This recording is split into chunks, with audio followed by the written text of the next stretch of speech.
Thanks for being here today, everybody. My name's Lindsay.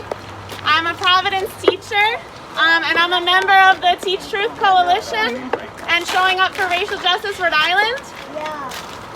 Yeah. We are here today to teach the truth and fight for truth in our schools and beyond. And I want to start with a land acknowledgement. The truth is that we are on the ancestral lands of the Narragansett, and we know that teaching the truth begins with acknowledging the violence, displacement, forced removal, erasure, and genocide of Indigenous peoples and their sustained resistance to these practices that continue to shape the project of European settler colonialism in the U.S. A few logistics before we start the speaking. Marshals are around. You might see them. They're in the yellow vest.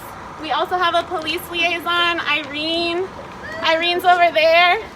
So if the police do show up, please don't engage with them. Just direct them to Irene and they will take care of it.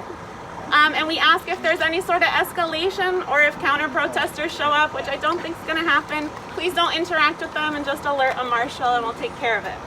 All right, we also have a medic, Renata. She's in the orange. So if anybody needs medical attention or anything at all, just check in with Renata. All right, and we're gathered here today because this is part of a national weekend of action. We are not the only people who have been doing this work. This whole weekend, there have been actions across the country.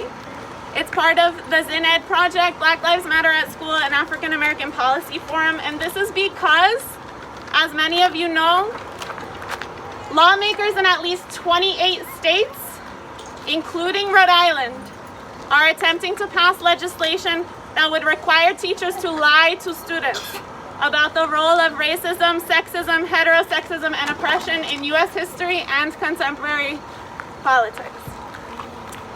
So we organized this action, right? Parents, students came together, teachers, community members, because we want to be in solidarity with folks across the country, but we also want to show local community members from North Kingstown who have been standing up and pushing back and who have been targeted and harassed for their anti-racist practices, that we stand with them.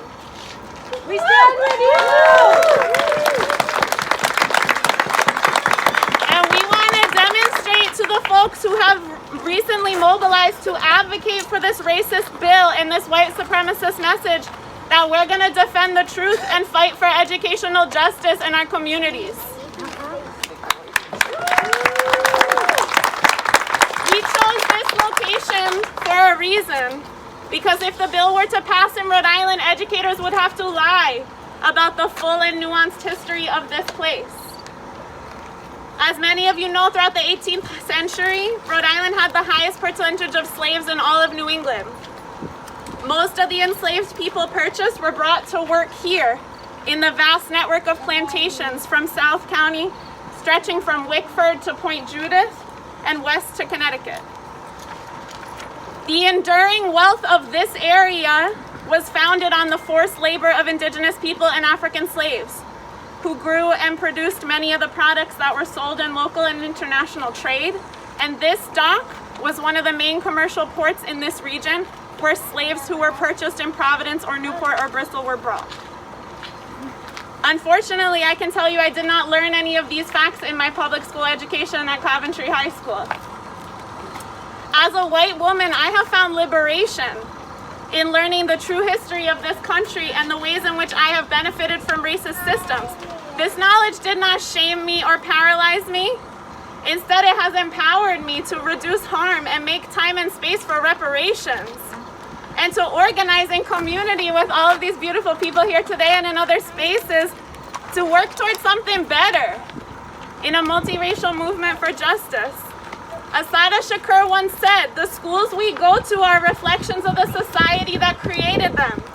Nobody's going to give you the education you need to overthrow them. Nobody's going to teach you your true history, teach you your true heroes if they know that knowledge will set you free." And the truth of her words endures today. And I want to be clear, the smoke and mirrors of white supremacy harm all people, including white people.